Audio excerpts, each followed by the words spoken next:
My stepdaughter sided with her cheating father because he was her real family, so I returned the favor and cut off her college funding. I married my husband, Marshall, 12 years ago, but the way we met was nothing short of fate. It happened completely by chance in a small coffee shop. One moment, I was just another customer, and the next, I found myself deep in conversation with him. From the very start, there was something about him that caught my attention: his easygoing smile, the effortless charm in the way he spoke, and the quiet confidence in how he carried himself. Sure, he was attractive, but it wasn't just about looks. There was a warmth about him, something unspoken yet deeply inviting, that made me want to know more. As we spent time together, I found myself truly enjoying his company. We went on several dates, 5 or 6, if I had to guess, and with each one, I felt more and more like I was getting to know someone extraordinary. But then, during one of those dates, Marshall told me something I hadn't seen coming. He was a single father. The revelation completely blindsided me. Up until that moment, there had been no signs, nothing to suggest that he had a child. Confusion hit me first, followed by a sense of unease. I couldn't help but wonder why he had waited so long to tell me, why he hadn't trusted me with such an important part of his life sooner. When I asked him about it, he admitted that he had been hesitant because, in the past, the moment he told women he had a child, they would disappear. They didn't want to be involved with a man who came with that kind of responsibility. So, over time, he learned to keep that part of his life private, at least until he was sure the person he was dating was worth the risk. Hearing that, I couldn't help but feel a little offended. In my mind, being a parent wasn't something to hide. If anything, it was a fundamental part of who he was, and keeping it from me felt unfair to both of us. I told him as much, that I wanted to know the real him, and that included his daughter. Marshall listened, genuinely apologetic, and I could see that this was something he had wrestled with for a long time. That honesty softened my frustration, and eventually, he introduced me to his daughter, Jocelyn. Before meeting Marshall, I had never dated a single father, and to be completely honest, I wasn't particularly fond of kids. It wasn't that I disliked them, I had just never spent much time around them or felt any real connection. So, when the day came to meet Jocelyn, I was nervous. I didn't know what to expect. But the moment I met her, any apprehension I had melted away. There was something pure about her, something innocent and full of life, that was impossible to ignore. As I got to know her, I found myself caring for her in ways I hadn't anticipated. Jocelyn's mother had left when she was still very young, leaving Marshall to raise her on his own. From the very start, it was obvious how much he loved her, how hard he had worked to be both a father and a mother to her. He had done everything in his power to fill both roles, but even so, I could tell that Jocelyn was missing something, a female figure in her life. Jocelyn was fascinated by me right away. I could see it in the way she looked at me, the curiosity in her eyes, maybe even a hint of hope. Despite my initial hesitation, she was so sweet, so open-hearted, that I couldn't help but be drawn in. Still, I was cautious. Building a relationship with Jocelyn felt like a much bigger step than just dating Marshall, and I didn't want to rush into something I wasn't ready for. Thankfully, Marshall understood that completely. He never pressured me, reassuring me that we could move at a pace that felt right for both me and Jocelyn. More than anything, he wanted her to feel secure and happy, and that mattered to me. As it turned out, things unfolded more naturally than I ever could have hoped. Over time, I began to realize that I wasn't just dating Marshall, I was slowly becoming a part of their family. The transition happened effortlessly. One-on-one dates turned into outings for 3. We'd go out to dinner, take trips to the park, or spend cozy evenings at home watching movies together. What surprised me most was that I didn't feel like I was sacrificing anything by losing traditional couple time. If anything, having Jocelyn there made our time together even more fulfilling. After a year of dating, Marshall and I decided to take the next big step and move in together. By then, we had already grown incredibly close, and sharing a home just felt like the natural next move. From the beginning, I was upfront about how I wanted to handle finances. I would contribute my fair share of the rent and bills, while Marshall would cover his portion, along with all of Jocelyn's expenses. It was a fair arrangement, one that allowed both of us to manage our responsibilities without any added strain. Once we started living together, we quickly settled into a routine that worked for all of us. The house felt more like a home, and we each found our place in it. Since Marshall's job sometimes required long hours, he used to rely on babysitters to watch Jocelyn whenever he had to work late, which, of course, added to his expenses. But now that I was living there, I naturally stepped in whenever he needed me. Not only did it save him money, but it also gave Jocelyn and me more time to bond. As the months passed, our relationship continued to flourish, and when Marshall proposed, I didn't even hesitate before saying yes. I knew, without a shadow of a doubt, that this was where I was meant to be. With Marshall and Jocelyn, I had found something more than just love, I had found a family. And in my heart, I believed we were building something that would last forever. When we announced our engagement, both of our families were thrilled. But a few days before the wedding, Marshall's mother, Paige, reached out and asked if we could have a private conversation. I agreed, assuming she wanted to share some words of wisdom or maybe even have a bonding moment before I officially became part of their family. What I wasn't expecting was the direction the conversation took. She started off by telling me how happy she was for Marshall and Jocelyn, which put me at ease. But then, her tone shifted. She explained that, now that I was about to become Marshall's wife, it was important for me to understand my new role. According to her, a good wife should always put her husband and his child's needs before her own. She emphasized that this was a core value in her culture, something essential for a strong and successful marriage. Paige's words caught me off guard. While I respected her views and understood that different cultures had different expectations for marriage, I also felt strongly about the partnership Marshall and I had built. We had spent a lot of time discussing what we wanted our marriage to look like, and for both of us, it was about mutual respect, shared responsibilities, and equality, not about one person constantly putting the other first. I wasn't about to let her assumptions go unchallenged, so I spoke up. I told her that times had changed, that Marshall and I had already had deep conversations about how we wanted to approach marriage, and that we were completely aligned. I reassured her that she had nothing to worry about. But my response didn't sit well with her. Her expression darkened, and she told me, quite sternly, not to talk back to her. In her mind, as my future mother-in-law, she deserved unquestioning respect. She insisted that, with her years of wisdom and experience, she knew what was best for both Marshall and Jocelyn. It didn't take me long to realize that no matter what I said, she wasn't going to change her stance. The conversation wasn't leading anywhere productive, so I kept my composure, even as frustration bubbled beneath the surface. I had hoped we could find some common ground, but instead, I was left feeling disappointed. Later that evening, I told Marshall what had happened. I wasn't sure how he'd react, but the moment I finished, I saw his jaw tighten. He was furious. He felt that his mother had completely overstepped, trying to force her beliefs on me, especially right before our wedding. Without hesitation, he picked up his phone and called her. Paige, of course, tried to play it down. She said she was just concerned, that she only wanted to make sure everything would be okay since I didn't come from their culture. But Marshall wasn't buying it. He made it clear that our marriage was ours to define and that she had no place interfering. He told her, in no uncertain terms, to stay out of it. I had no doubt that this conversation only made things worse between Paige and me. She had been trying to establish her authority, and now Marshall was pushing back hard. While I appreciated him standing up for me, I also couldn't shake the feeling that this had deepened the divide between us. The last thing I wanted was tension with his family, especially so close to our wedding. And unfortunately, that tension didn't just fade away. On the wedding day, Paige made no effort to hide her feelings. While our guests were showering us with joy and congratulations, she remained cold and distant. She didn't say a word to us. And when the time came for family photos, she outright refused to participate. Marshall, on the other hand, seemed completely unfazed. I had a feeling he had dealt with his mother's tantrums before and had learned to ignore them. He didn't let her sour mood affect him, he stayed focused on celebrating our special day. I admired that about him, the way he could block out negativity and stay in the moment. But for me, it wasn't that simple. No matter how she acted, Paige was still Marshall's mother, and I knew this day was important to her, too.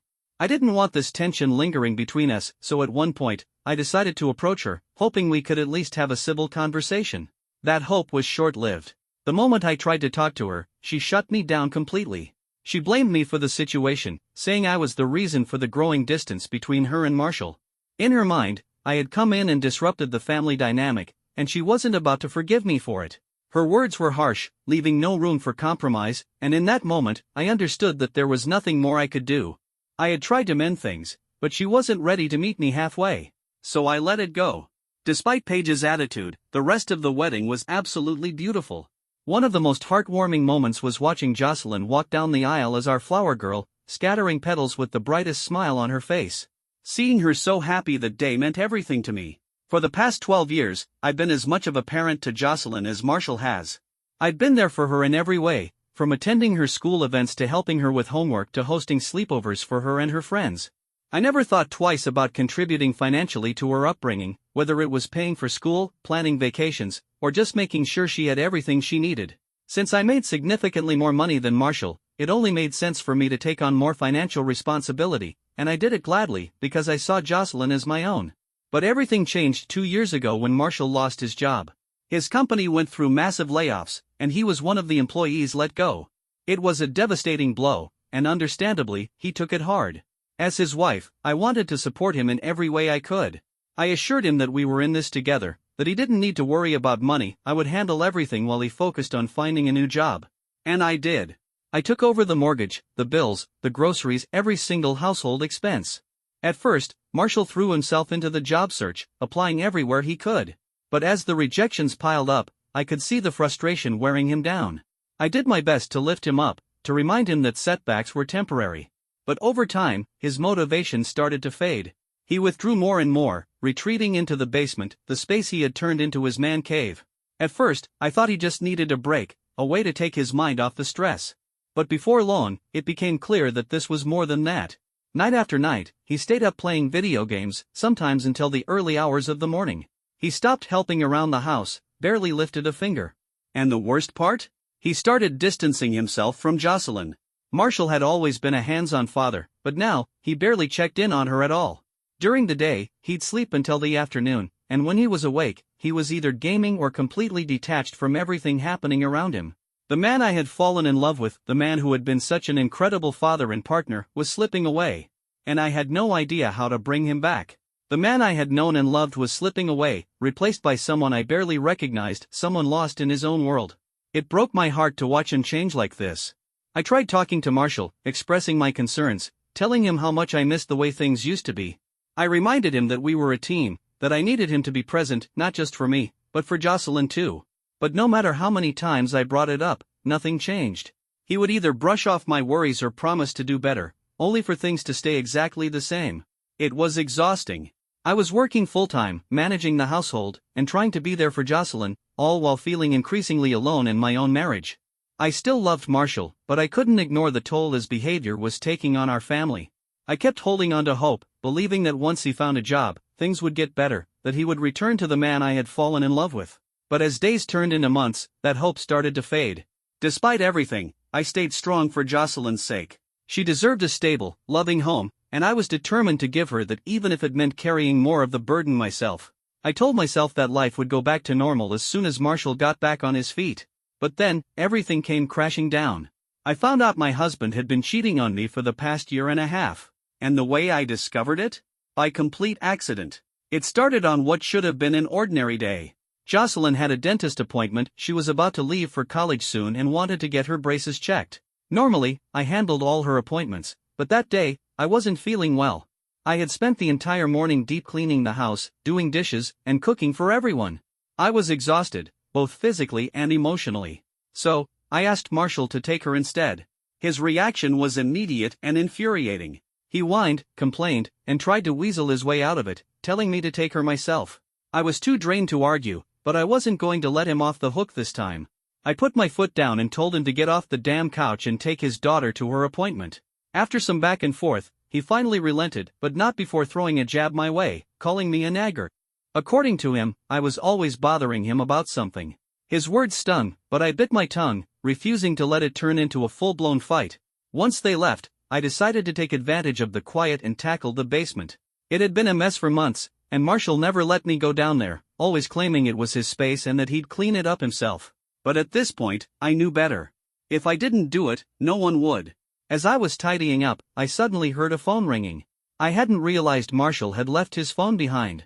That was odd. He never went anywhere without it. He kept it glued to his pocket like it was an extension of his body. At first, I ignored it. But then, it rang again. Curious, I picked it up and glanced at the screen. A woman's name. A name I didn't recognize. My stomach twisted. Marshall didn't have any female friends, or at least none that I knew of, especially since he had been unemployed for so long. A small part of me tried to justify it, telling myself that maybe it was a call about a job opportunity. But then, the ringing stopped, and the text messages started coming in. The first one read, "Hey, are you up?" A chill ran down my spine. Then another message popped up, "Babe, can you send me $150 for my nail appointment?" I felt like the ground had been ripped out from beneath me.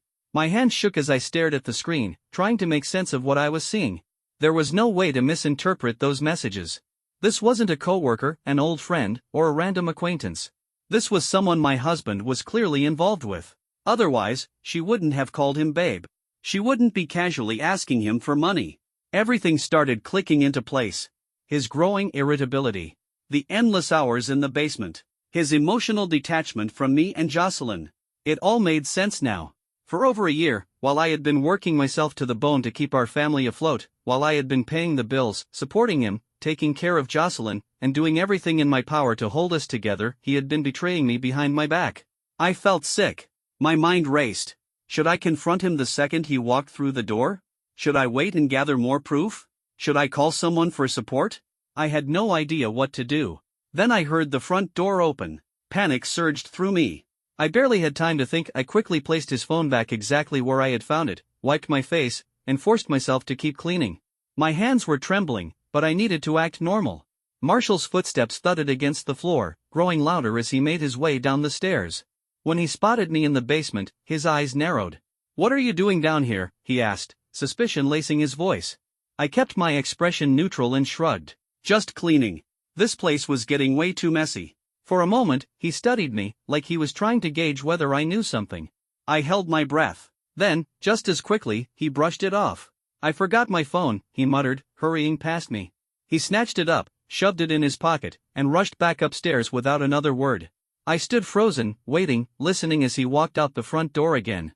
The second I heard it close behind him, I collapsed onto the basement floor. And I cried. I cried for everything I had lost in that moment. For the man I had loved. For the marriage I had fought so hard to keep together.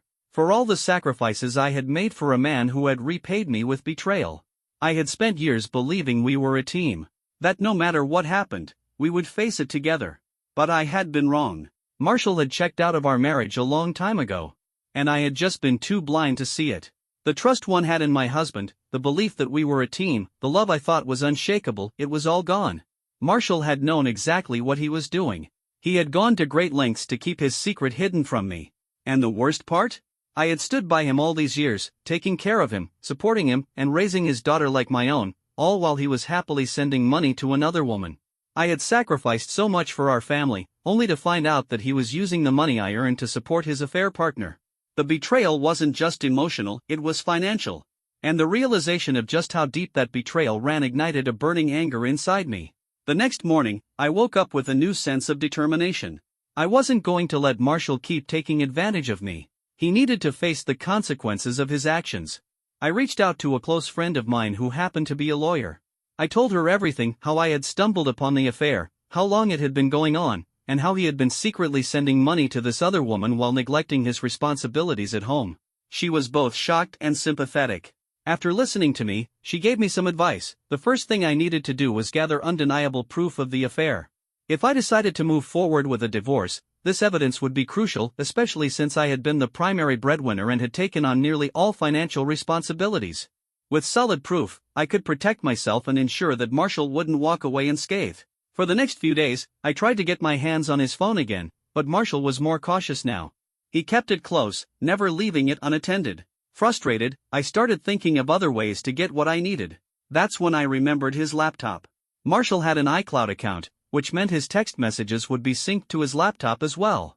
Since he hardly used it anymore, I figured he wouldn't be paying much attention to it. I decided to test my luck. One evening, I casually mentioned that my laptop wasn't working properly and that I needed to borrow his for something urgent. My heart pounded as I made the request, worried that he might get suspicious. But to my relief, he didn't seem concerned at all. Maybe he had forgotten how much personal information was stored on his laptop, or maybe he was so comfortable in his deception that he didn't think I would ever check. Either way, he handed it over without hesitation. This was my chance. As soon as I opened his laptop, my suspicions were confirmed. He was still logged into his iCloud account. My hands trembled as I clicked into his messages. What I found made my blood boil. His conversations with his affair partner were filled with endearments, inappropriate pictures, and worst of all, proof that he had been sending her money. She had been asking for cash for everything, nail appointments, gifts, even a vacation. And Marshall had been giving it to her, using the money that should have been for our family. The more I read, the angrier I became. I took screenshots of everything, saving them to my phone. This was the proof I needed. When the time came to confront him and ultimately, to take legal action, he wouldn't be able to lie his way out of it. The next day, armed with the evidence, I met with my lawyer friend again. She went through everything carefully and confirmed that I had a strong case. With her reassurance, I knew what I had to do. I was going to divorce Marshall. My heart ached for Jocelyn. I knew this decision would affect her, and the thought of that pained me more than anything. But my friend reminded me that the truth mattered, especially for Jocelyn. I had been a significant part of her life for years, and she deserved to know what kind of man her father really was. That night, during dinner, I decided it was time. As we sat around the table, I laid out all the evidence I had gathered, the text messages, the screenshots, the money transfers. Marshall went pale. At first, he tried to gaslight me, insisting that I was misinterpreting the situation. But with all the proof laid out in front of him, there was no escape. Jocelyn sat there in shock, staring at her father. Then, in a quiet but firm voice, she asked him directly if it was true. That was the moment Marshall broke. He slumped in his chair, his voice shaking as he admitted to the affair. He started apologizing, saying it was a mistake, that he never meant for any of it to happen, that he still loved me and begged me to forgive him. But I wasn't buying it. I looked him dead in the eye and asked him how he had the nerve to send money to this woman, treating her like a sugar baby, while I was the one paying all the bills, managing the house, and taking care of Jocelyn. Marshall, grasping at straws, tried to justify himself. He said he had felt emasculated. That being unemployed made him feel like less of a man. That he hadn't felt like he had a place in the household anymore. I almost laughed at the absurdity of it. I told him flat out that his insecurities weren't my responsibility. His affair was a choice. He had chosen to betray me. And I was done. The look on his face was almost pitiful, like he hadn't expected me to actually leave him. Maybe he had assumed I would forgive him, that I would stay and somehow we would move on. But I didn't care anymore. Long story short, I moved out. I hired a divorce lawyer, one of the best, thanks to my friend's recommendation. Since then, his family has reached out to me multiple times, begging me to forgive him. I ignored them until I got a call from Jocelyn. For a moment, I thought she just wanted to talk, maybe even missed me. But instead, she told me how disappointed she was in me. She accused me of giving up on her and her dad too quickly. Her words stung. I told her that it wasn't me who gave up, it was her father. He destroyed our marriage the moment he decided to cheat. But I reassured her that I would always be there for her, that she would always be my daughter, no matter what. Her response was cold. She told me that if I went through with the divorce, she would cut me off. That she wanted to support her dad because he was her real family. That was the final betrayal. At that point, I knew I had given enough. I never expected Jocelyn to pick sides, but after everything I had done for her, I thought she would at least want me to remain in her life. Clearly, I was wrong. I moved forward with the divorce as planned.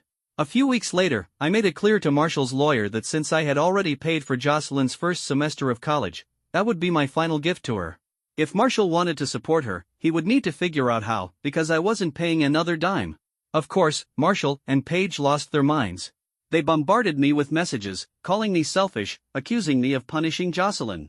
Paige even had the audacity to say that I was never good enough for her son, that a real wife would have forgiven him.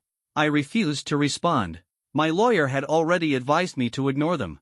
8 months later, the divorce was finalized. Since Marshall and I didn't share any property or children, the process was straightforward. Because of his affair, he was ordered to pay me alimony. As for Jocelyn, we haven't spoken in months. It breaks my heart, but I understand. She wants to stand by her father, and I won't fight her on that.